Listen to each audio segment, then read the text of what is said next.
Hello, everyone, and welcome to this edition of Minds and Money TV. My name is Kimberly White, Conference Director with IMARC and Minds and Money. I had to think about that for a minute.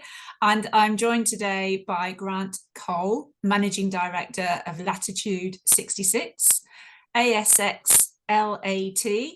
Latitude 66 has 6 development and exploration projects providing exposure to gold and critical minerals in the safe mining jurisdiction of Finland and Australia.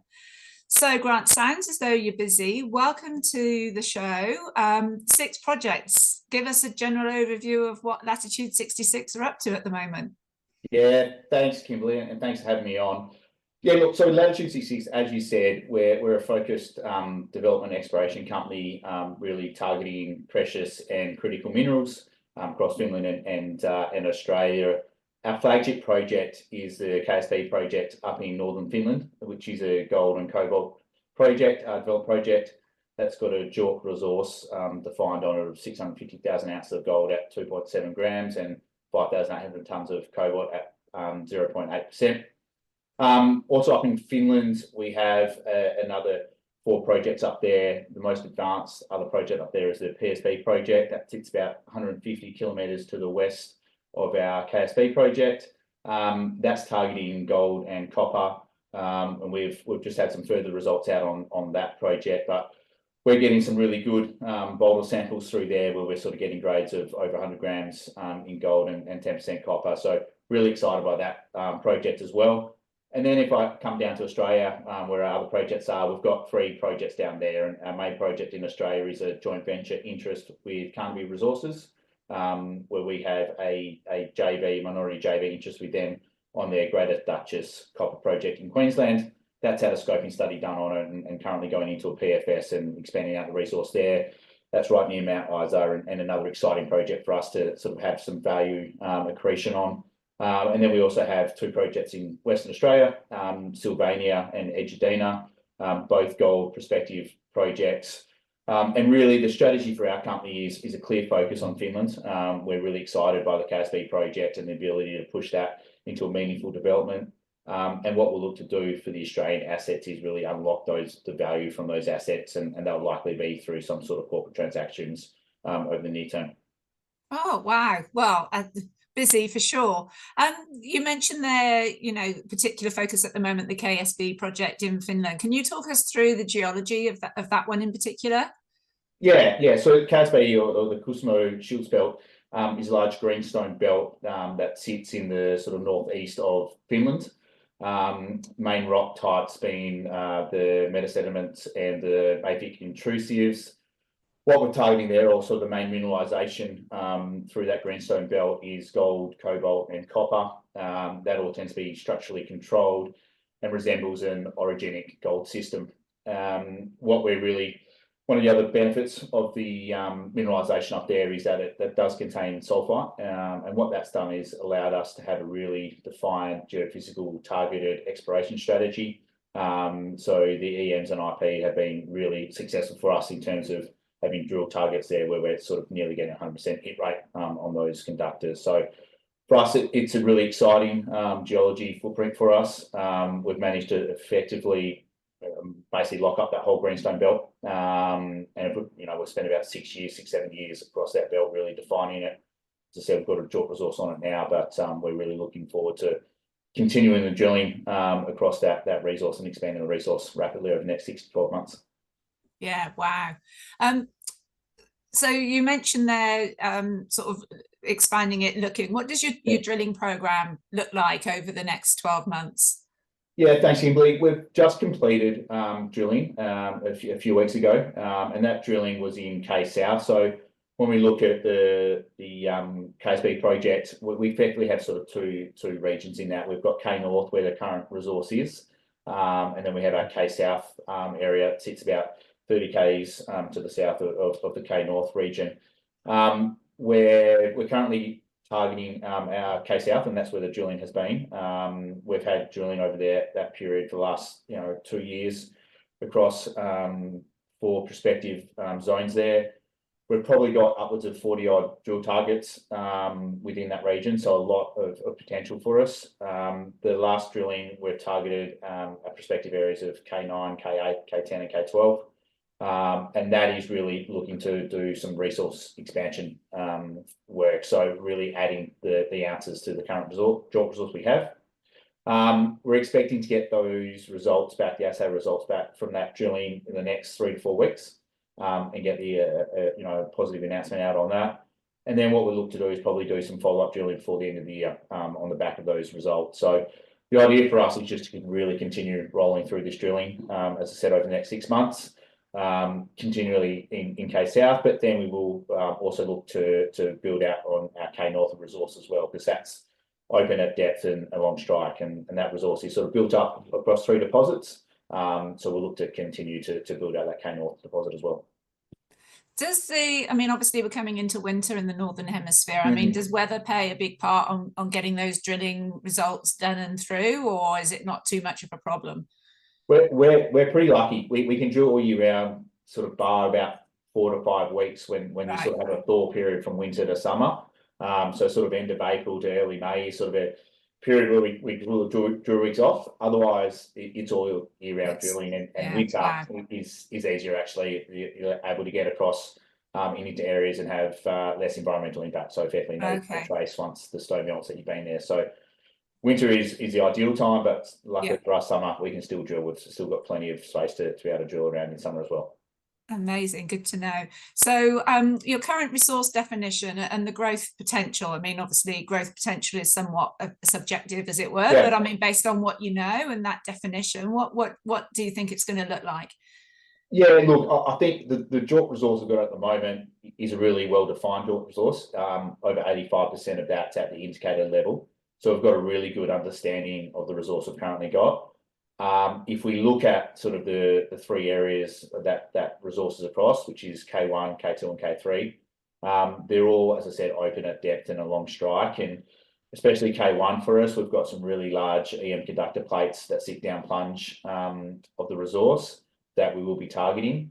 And importantly, the resource, the maximum depth we're down to is 300 meters. Effectively, we've got resource from surface, and as I said, down to a maximum 300 meters. So it's all open pitable at this stage, but we will be targeting some of that depth across those deposits and look to go underground. And we've done a lot of test work in terms of geotechnical work and also met work as well across the deposits to understand them. In terms of sort of where we're expecting the ounces to come from, look, as I said, K North definitely got it, and we can add some easy ounces there. K South to us is where we can really open it up. We've got 650,000 ounces now.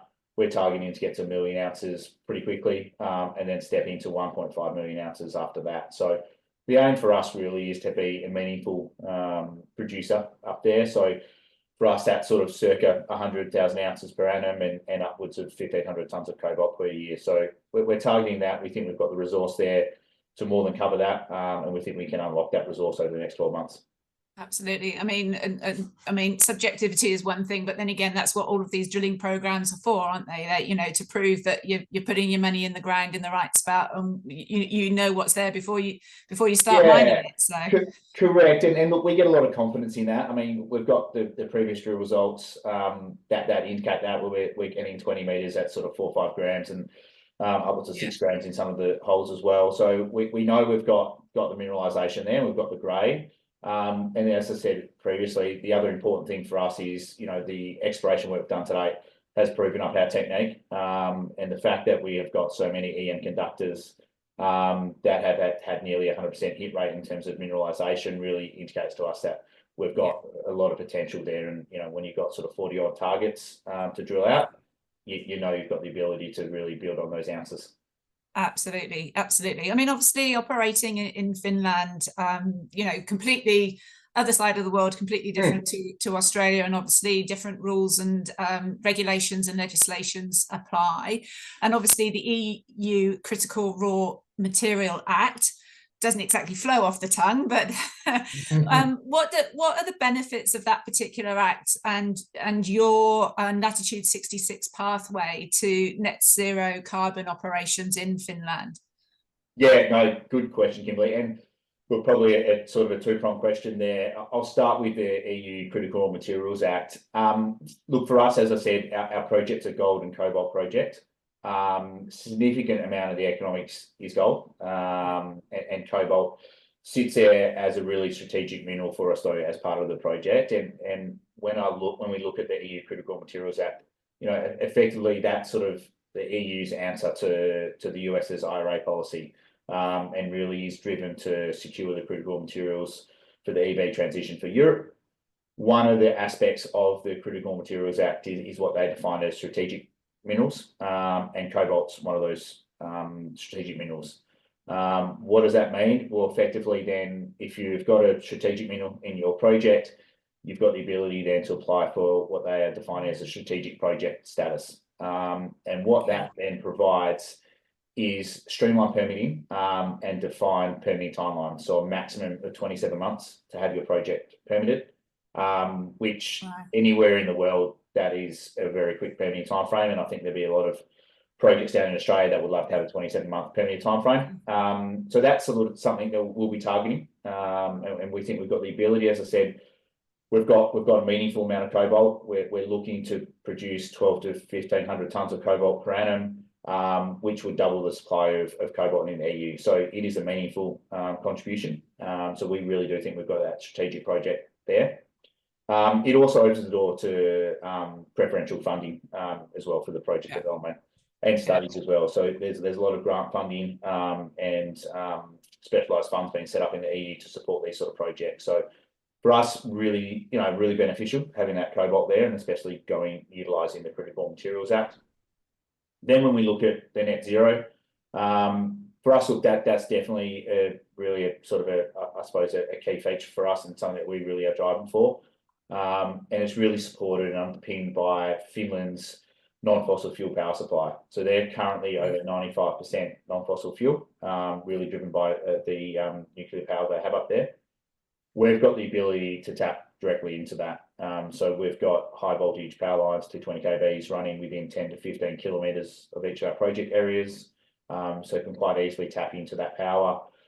Also, importantly for us as well, the power up there is extremely cheap compared to most other jurisdictions. So we've got a really very good economic benefit, but we've also got that net zero benefit. So, to get a net zero project, you really need to have access to, non-fossil fuel power. Most jurisdictions, you need to have, a renewable, a solar, a wind, which isn't a steady state. What we've got is the ability to tap straight into the power grid, which is non-fossil fuel. So for us, we really think that's going to underpin our ability to get to a net zero carbon project. Wow, yeah, it's sort of access to those sort of renewable energy sources becoming more and more important as time moves on, as it were. Can you give us a quick overview of the management team at Latitude 66? Yeah, look, we're really lucky. I think we've built up a really strong team within Latitude 66 over the past 6-7 years since we sort of commenced as a company. I'll start with our chairman. So Thomas Coyle was sort of the first employee, if you like, of the company.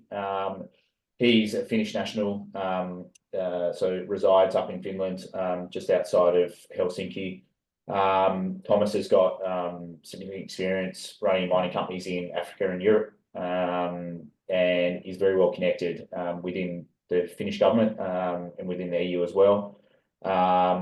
And so he's critical for us to be able to get this project moving forward. You really need boots on ground up there. It's like any jurisdiction, the locals know how to get things done and how to ensure that we abide by the government regulations and also have that really good community engagement. So Thomas for us allows that, and we've built a good team around him. So we've got community engagements and geologists up in Finland as well. So we've ensured that we're not an Australian company trying to do some mining activities in Finland. We are sort of a Finnish Australian company. We just happen to be headquartered down here. The next really critical management team for us is Toby Wellman. So a few months ago, we completed the takeover of Discovex, and Toby was the MD there. Toby's come on as their technical director of the combined company. He's a geologist, very experienced with gold systems And importantly for us as well, he's had significant experience up in Scandinavia. So he's worked for Boliden up there for a number of years, and someone of his caliber who's got both ASX and Scandinavian experience is pretty hard to come by. So again, extremely lucky to have him on board. So he's running the exploration programs for us up there, and he gets up to Finland, multiple times a year and has regular contact, which is great. And also myself, my background sort of in commercial projects. Spent about 9 years at Rio Tinto in BD and project development work, and then spent a number of years in junior miners through development studies and construction and financing projects as well. So we've got a really well-rounded team that sort of spread across sort of commercial projects, technical, but in-country experience as well. Great. Well, thanks for giving us the background and what to look out for on Latitude 66. And I guess, what my final question, what should investors be excited about in particular? Yeah, look, I think the main thing for us is we've got a really good project here. We've got a real project that will get into production, and a lot of significant upside in terms of building out the resource, which we'll be doing over the next 6 to 12 months. So really great exposure to a high-grade gold resource in a really mining-friendly jurisdiction that has ability to get permitted in a really quick fashion. I think then we've also got the ability to unlock value in Australia as well, and ensure we have meaningful cash position moving forward as well. So we're really excited for the ability to bring a gold operation online in Europe, and we think we've got the ability to bring a really meaningful one online. And look forward to continually bringing the announcements and the communication to the investors. Great. Well, thank you again. Thanks so much for your time, Grant. It's been lovely chatting with you, and all the very best for your future drilling campaigns. Thanks, Kimberly. Appreciate it.